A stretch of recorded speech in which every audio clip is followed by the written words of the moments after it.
ನಮಸ್ಕಾರ. ಇವತ್ತಿನ ವಿಡಿಯೋ ಅಮೆರಿಕದ ಆರ್ಥಿಕತೆಗೆ ಒಂದಷ್ಟು ಪೆಟ್ಟು, ಮೂಡೀಸ್ ರೇಟಿಂಗ್ ಕೆಳಗೆ. ನಾನು ಡಾಕ್ಟರ್ ಭರತ್ ಚಂದ್ರ. ವಿಡಿಯೋಗಳ ಉದ್ದೇಶ ಕನ್ನಡಿಗರ ಸೇವೆ.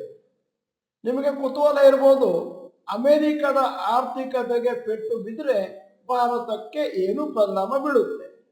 ಸಾಮಾನ್ಯವಾಗಿ ನಿಮಗೆಲ್ಲ ಗೊತ್ತಿದ್ದ ಹಾಗೆ ಒಂದು ದೇಶದ ಫೈನಾನ್ಸ್ ಅಥವಾ economy is connected with other countries economy also.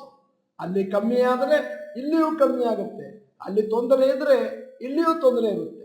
ಅದಕ್ಕೋಸ್ಕರ ಇವತ್ತು ನೋಡಿರಬೇಕು, ಅಮೆರಿಕದಲ್ಲಿ ಆರ್ಥಿಕತೆಗೆ ಪೆಟ್ಟು ಬಿದ್ದೋದ್ರಿಂದ ಭಾರತದ ಮಾರುಕಟ್ಟೆ ಒಂದಷ್ಟು ಕೆಳಗೋಯಿತು. ಇವತ್ತು Moody's a credit rating agency ಅವರು US ಗೌರ್ಮೆಂಟಿನ ಫ್ಯೂಚರ್ನ ಎಕಾನಮಿಯನ್ನು ಸ್ಟೇಬಲ್ ಇಂದ ನೆಗೆಟಿವ್ ಮಾಡಿದ್ದಾರೆ.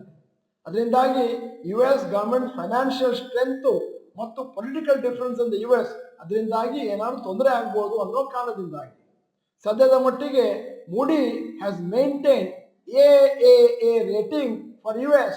ಆದರೆ ಇನ್ನು ಮುಂದಿನ ದಿನಗಳಲ್ಲಿ ಅದನ್ನ ಡೌನ್ ಗ್ರೇಡ್ ಮಾಡುವಂತ ಚಾನ್ಸಸ್ ಇದೆ. ಮೂಡಿ ಅವರು ಹೇಳಿದ್ರು, ಅಮೆರಿಕಾದಲ್ಲಿ ಡಿಫಿಸಿಟ್ಸ್ ಬಹಳ ಜಾಸ್ತಿ ಇದೆ, ಇಂಟ್ರೆಸ್ಟ್ ರೇಟು ಕೂಡ ಜಾಸ್ತಿ ಇದೆ, ಅದರಿಂದಾಗಿ ಗವರ್ಮೆಂಟ್ ಸ್ಪೆಂಡಿಂಗ್ ಕೂಡ ಮೇಲಕ್ಕೆ ಹೋಗುತ್ತೆ. ಇಂಟ್ರೆಸ್ಟ್ ರೇಟು ಜಾಸ್ತಿ ಆದಾಗ ಅಮೆರಿಕಾದಲ್ಲಿ ಹೈಯರ್ ರೇಟಲ್ಲಿ ಬಾರೋ ಮಾಡಬೇಕಾಗತ್ತೆ ಸರ್ಕಾರದವರು ಕೂಡ, ಅದರಿಂದಾಗಿ ಫೈನಾನ್ಷಿಯಲ್ ಸಿಚುವೇಶನ್ ಕೆಟ್ಟು ಹೋಗುತ್ತೆ. ಹೈ ಇಂಟ್ರೆಸ್ಟ್ ರೇಟ್ ಅಂತಂದ್ರೆ ಇಂಡಿವಿಜುವಲ್ಸ್ ಮತ್ತು ಕಂಪನಿಗೂ ಕೂಡ ಒಂದಷ್ಟು ಪ್ರಾಫಿಟಬಿಲಿಟಿ ಕಮ್ಮಿ ಆಗುತ್ತೆ.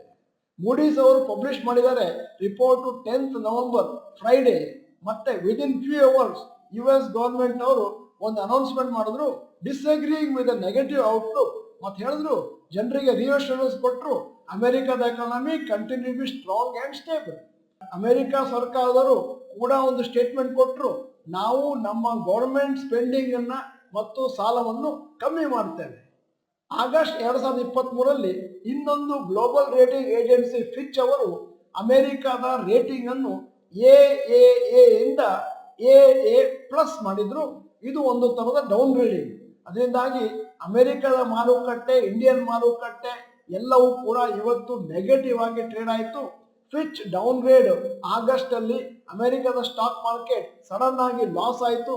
US ಸ್ಟಾಕ್ ಇಂಡೆಕ್ಸಿಸ್ ಅಂದಾಜು 1-2% ಕೆಳಗೆ ಬಿತ್ತು. ಆದ್ದರಿಂದ ಇವತ್ತು US ಮಾರುಕಟ್ಟೆ ಸಾಯಂಕಾಲ ಓಪನ್ ಆದಾಗ ಯಾವ ರೀತಿ ಟ್ರೇಡ್ ಆಗುತ್ತೆ ಅಂತ ಕಾದ್ ನೋಡಬೇಕು. ಅಲ್ಲದೆ ಗ್ಲೋಬಲ್ ಮತ್ತು domestic organisations upgraded India's GDP forecast for this year, hence there is no local problem as of now. ಅಂದರೆ ಅಮೆರಿಕಕ್ಕೆ ಡೌನ್ ಗ್ರೇಡ್ ಆಗಿದೆ, ಇಂಡಿಯಾದ್ದು ಮೇಲಕ್ಕೆ ಹೋಗಿದೆ. ಆದ್ರಿಂದ ನಾಳೆ ಪುನಃ ಕಾದು ನೋಡಬೇಕು ಏನಾಗುತ್ತೆ ಮಾರುಕಟ್ಟೆ ಅಂತ. ಸದ್ಯದ ಮಟ್ಟಿಗೆ 14ನೇ ತಾರೀಕು ನವೆಂಬರ್ ನಾಳೆ ಮಾರುಕಟ್ಟೆ ರಜೆ. ಆದ್ದರಿಂದ ಇದರೆಲ್ಲದರದ ಎಫೆಕ್ಟ್ ನಮ್ಗೆ ಗೊತ್ತಾಗೋದು 15ನೇ ತಾರೀಕು ನವೆಂಬರ್ ಬುಧವಾರ. ಅಲ್ಲದೆ ಭಾರತದಲ್ಲಿ 5 ರಾಜ್ಯಗಳಲ್ಲಿ ಈಗ ವೋಟಿಂಗ್ ನಡೀತಾ ಇದೆ ಮತ್ತು ಅದರ ರಿಸಲ್ಟ್ ಬರೋದು 3ನೇ ತಾರೀಕು ಡಿಸೆಂಬರ್.